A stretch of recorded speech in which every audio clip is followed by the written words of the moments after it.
I feel like there's something coming. Something big. And I know you can feel it too. You can feel that something is coming. Now, I myself am usually firmly in the nothing ever happens camp. My general philosophy on human beings is that our biggest hurdle and obstacle pretty much in every situation is binary thinking. You know, I do believe that there are some things that are black and white, for sure, but a lot of things aren't. And most of the times, things are black, white, and gray. A lot of times there is a third option. And a lot of times, you don't get there until you try the black option, then the white option, and then you get to gray. But also there are situations where black and white exist at the same time. Now this sounds very like proto-millennial, or like it sounds super millennial liberal of like, hey man, it's just really complicated, you know? It's complicated. Some things aren't that fucking complicated. Some things definitely aren't. But some things are. And when I talk about the feeling of something coming, that's, I think, the big truth that most conspiracy theorists are tapping into. Whether or not they're right about the particular thing, whether or not they made a gross miscalculation and error in what they're investigating, and the fact that they don't even know what they're looking at, I think that most people, especially the people like myself who have sort of gotten on the conspiracy content creation train in the last 3-4 years, or we could just say like post-COVID, a lot of these people, you know, they're not journalists. They didn't come from any traditional background. They just started getting into this, Googling shit and looking stuff up. And that is cool, but there is something to be said for like somebody who like learned the journalistic process. But then again, does it though? Because like, I'm sure there are some people at CBS or CNN or Fox News that are like doing real journalism and stuff. I'm not one of these people that believes every single thing you've ever heard on the TV is a complete fucking lie. I just think it's too hard to keep track of that many lies. I think the big things are, I think most of the journalists that are lying, you know, I think it's probably half and half. They probably know they're lying. They, you know, the other half probably don't even know they're lying. They're just going off of the sources and the information that they've been told. But when you look at all the ingredients that are in the pot right now in the United States, between, you know, let's just go backwards. Right now we've got the Epstein thing. The Epstein thing, you know, it's nothing new. Everybody knows this type of thing has been going on. This just further proves things. You know, Donald Trump's implicated in a lot of different ways. All in all, just looks terrible. Just looks and feels terrible to know that so many people in our government are a party to this stuff and too scared to do anything about it. You know, I don't expect any fucking justice out of this, okay? Like, there is no such thing as justice on this earth. There just isn't. You've got man's justice, and that's cool, but, like, that shit ain't real when you get to a certain echelon of people. And, you know, that's why it helps to believe in God.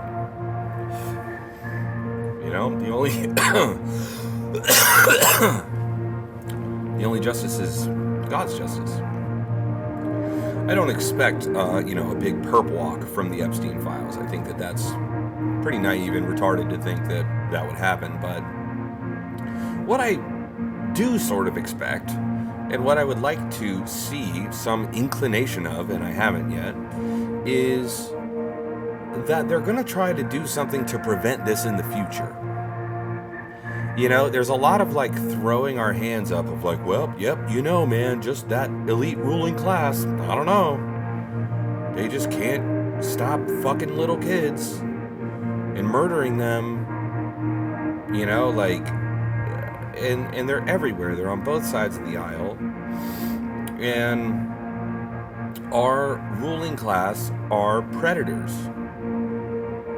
That's just all there is to it. And whether they're preying on children, they're preying on our finances, they're preying on our country's internal security, they're preying on our technological sector, whatever it is, we have a ruling class that is preying on us. After this Epstein thing, I really think that it should be pretty clear to everybody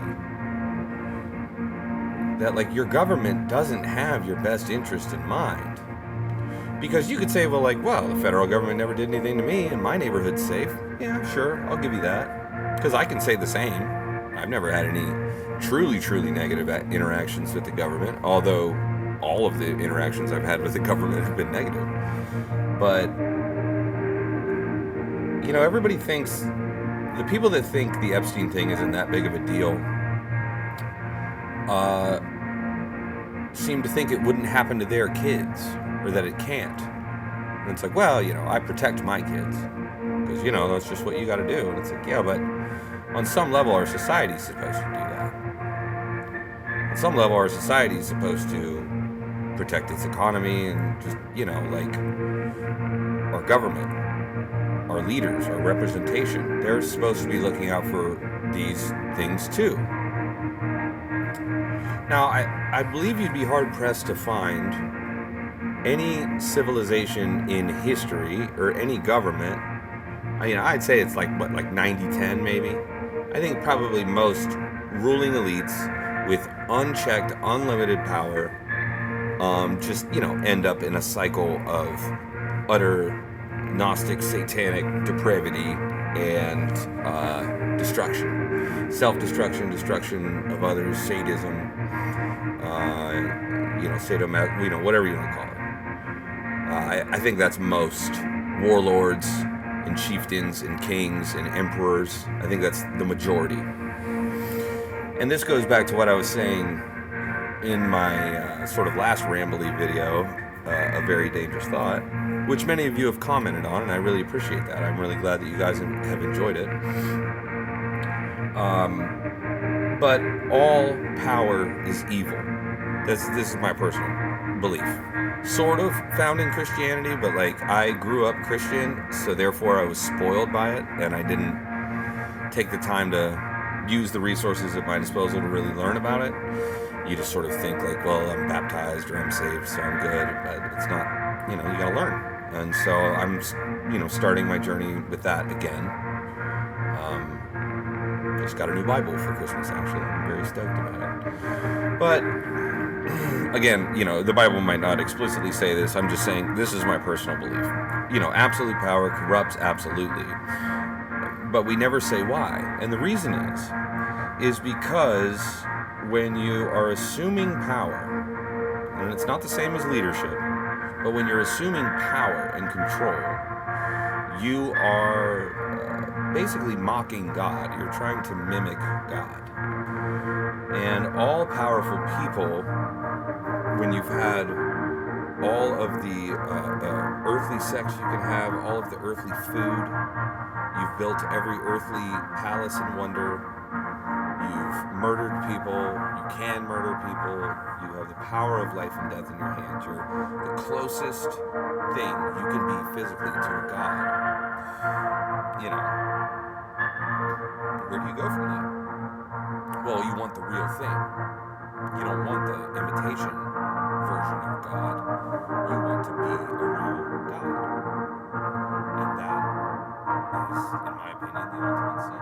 You want to be able to control people's